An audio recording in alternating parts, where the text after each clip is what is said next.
ತಟ್ಟೆನಲ್ಲಿ ಅಕ್ಕಿ ಅರ್ಶದ ಕೊನೆ ಮಾತ್ರ ಇಟ್ಕೊಳ್ಳಿ. ಎಲೆ ಅಡಿಕೆಯಲ್ಲಿ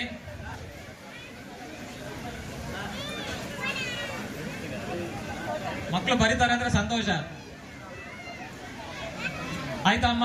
ಎಲ್ಲಾ ಪೋಷಕರಲ್ಲಿ ಒಂದು ವಿನಂತಿ, ಎಲ್ಲರೂ ಮೊದಲನೇದಾಗಿ ಗಣಪತಿ ಪ್ರಾರ್ಥನೆ ಮಾಡ್ಕೊಳ್ಳಿ. ಹೇಳಿ: ವಕ್ರತುಂಡ ಮಹಾಕಾಯ ಸೂರ್ಯಕೋಟಿ ಸಮಪ್ರಭಾ ನಿರ್ವಿಘ್ನಂ ಕುರು ಮೇ ದೇವ ಸರ್ವ ಕಾರ್ಯೇಷು ಸರ್ವದಾ.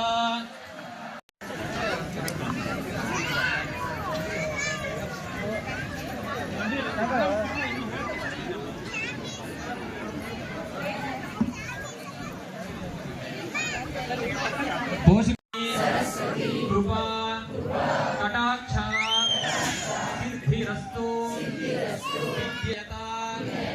ಸರಸ್ವತಿ ಅನುಗ್ರಹ ಸಿದ್ಧಿರಸ್ತು. ಆಯ್ತಪ್ಪ, ಈ ಅಕ್ಷರಾಭ್ಯಾಸ ಕಾರ್ಯಕ್ರಮ ಆಗಿದೆ.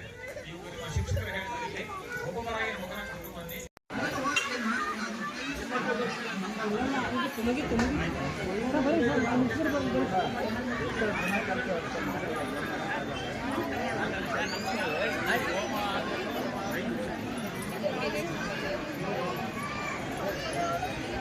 ಒಳ್ಳೆಯದಾಗಲಿ ಅಂತ ಮಕ್ಕಳಿಗೆ ಒಳ್ಳೆಯದಾಗಲಿ ಅಂತ ಏನು ಶೃಂಗೇರಿ ಮತ್ತು ಅದೇ ಫಾಲೋ ಮಾಡ್ಕೊಂಡು ಇದಕ್ಕೆ ಸ್ವಲ್ಪ ಟೈಮ್ ಬೇಕಾಗುತ್ತೆ. ದಯವಿಟ್ಟು ಯಾರು ಬೇಸರ ಮಾಡ್ಕೋಬೇಡಿ. ಗೊತ್ತಿದೆ ನನಗೆ ತುಂಬ ಪ್ರೆಷರ್ ಇದೆ ಅಂತ ಗೊತ್ತಿದೆ.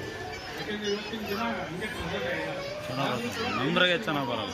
ಸ್ವಲ್ಪ ಸಮಯ ಯಾರು ಎಲ್ಲರಿಗೂ ಉಪಹಾರ ವ್ಯವಸ್ಥೆ ಮಾಡಿದ್ವಿ. ಪೋಷಕರು ಮೊದಲನೇದಾಗಿ ತಮ್ಮ ತಂದೆ ತಾಯಿಗಳನ್ನ ಪ್ರಾರ್ಥನೆ ಮಾಡ್ಕೊಳ್ಳಿ. ಈ ಯಶಸ್ಸಿಗೆ ಅವರೇ ಕಾರಣ. ಆದ್ದರಿಂದ ತಂದೆ ತಾಯಿಗಳನ್ನ ಪ್ರಾರ್ಥನೆ ಮಾಡ್ಕೊಳ್ಳಿ. ಮೊದಲು ತಾಯಿನ, ನಿಮ್ಮ ತಾಯಿನ ಪ್ರಾರ್ಥನೆ ಮಾಡ್ಕೊಳ್ಳಿ. ತದನಂತರ ತಂದೆನ.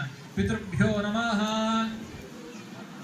ಈಗ ನಿಮ್ಮ ಮನದೇವರನ್ನ ಪ್ರಾರ್ಥನೆ ಮಾಡ್ಕೊಂಡು ಕಾರ್ಯಕ್ರಮ ಪ್ರಾರಂಭ ಮಾಡ್ಕೊಳ್ಳೋದು. ನಿಮ್ಮ ಮನದೇವರನ್ನ ಪ್ರಾರ್ಥನೆ ಮಾಡ್ಕೊಂಡಿದ್ದಾದ ಮೇಲೆ ಮಗು ಕೈಗೆ ಅರ್ಶದ ಕೊನೆ ಕೊಡಿ.